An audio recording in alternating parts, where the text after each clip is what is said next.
The container ship that caused the deadly collapse of the Key Bridge in Baltimore has been moved back to port. Tugboats are currently pushing it back to a dock at a speed of about a mile per hour. That process is going to take nearly 24 hours. The crash killed 6 construction workers and had a major impact on the Port of Baltimore, which is one of the busiest in the nation. Congress, meanwhile, still debating how much taxpayer money it's willing to authorize to rebuild the bridge. Uber and Lyft will not be leaving Minnesota after all. The state legislature was able to pass a compromise. The deal raises the pay rate for drivers by 20%. It still needs to be signed by the governor. The rideshare services were threatening to leave Minneapolis and the entire state after the city council passed a minimum pay measure.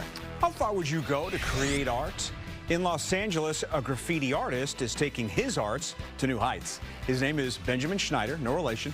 He admitted to sneaking into a building to pull off a tightrope walk 40 stories high. He used a drone to string a line between 2 buildings. Clever, right? He says the life or death act is meant to symbolize the balancing act of life.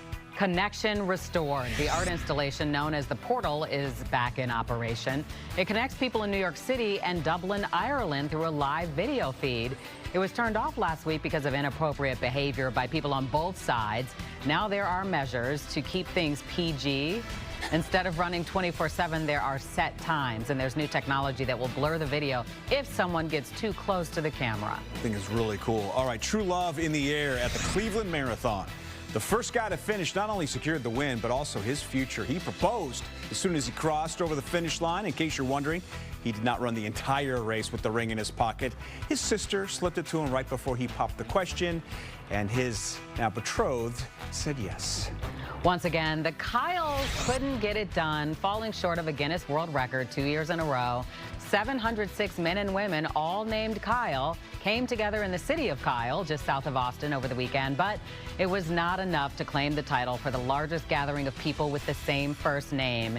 If you're wondering, the crown is held right now by a town in Bosnia that got over 2,500 people named Ivan together in 2017.